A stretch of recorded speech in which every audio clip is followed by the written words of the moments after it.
জলপাইগুড়ি শহরে প্রাণকেন্দ্র DBC road সংলগ্ন তেলিপাড়ায় 1927 সালে এবং বাংলার 1334 বঙ্গাব্দে গড়ে ওঠে উত্তরবঙ্গ তথা জলপাইগুড়ি শহরের অন্যতম ঐতিহ্যমণ্ডিত জাগ্রত যোগমায়া কালীবাড়ি। দেখতে দেখতে আজ বৈশাখের প্রথম দিন নববর্ষের পূর্ণলগ্নে জলপাইগুড়ি শহরের এই ঐতিহ্যমণ্ডিত যোগমায়া কালীবাড়ি 98 বছরে পদার্পণ করল। সকাল থেকে ভক্তদের ঢল নামে মন্দিরে মায়ের পুজো দিতে। প্রতি বছরই এই সার্বজনীন যোগমায়া কালী মন্দিরে বিভিন্ন পূজা অনুষ্ঠিত হয়ে থাকে। শতাব্দী প্রাচীন এই মন্দির প্রতিষ্ঠার সঙ্গে জড়িয়ে রয়েছে শ্রী রাধামোহন চক্রবর্তী, রেবতী মোহন চক্রবর্তী, কালু রাহুত, মোহিত ঘোষ, উপেন বর্মন, তরণী মোহন চক্রবর্তী, বাগচি পরিবার সহ শহরের আরো কিছু গণ্যমান্য মানুষ। মন্দির প্রতিষ্ঠার সময় এক চিলতে টিনের চালায় মায়ের মূর্তিতে পুজো হতো। এখন দিন বদলের পাশাপাশি মন্দির সুসজ্জিত হয়েছে, বেড়েছে ভক্ত সমাগম। সার্বজনীন যোগমায়া কালী মন্দিরের সদস্যরা জানান, 2 বছর বাদে শতবর্ষে পা দিতে চলেছে এই মন্দির। বিভিন্ন কর্মসূচির পরিকল্পনা রয়েছে শতবর্ষ উদযাপনের।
আজকে তো অনুষ্ঠানের মধ্যে আজকে পয়লা বৈশাখ এবং সঙ্গে সঙ্গে বাসন্তী পূজা পড়েছে, আজকে ষষ্ঠী।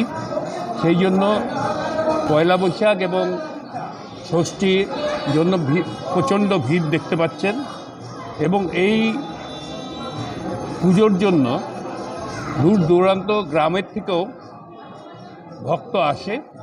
আজকে আমাদের 98তম প্রতিষ্ঠা দিবস।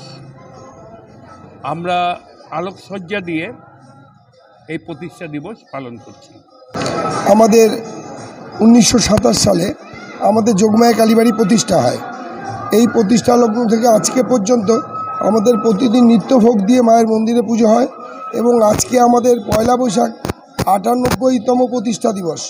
আর 2 বছর পর আমাদের 100 বছর।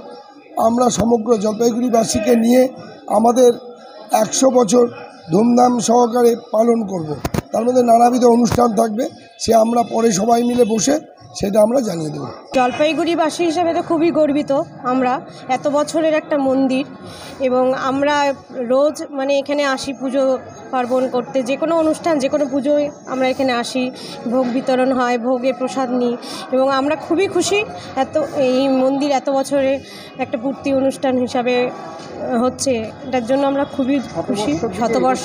শতবর্ষের দিকে এগোচ্ছে, এর জন্য আমরা ভীষণ গর্বিত, ভীষণ খুশি।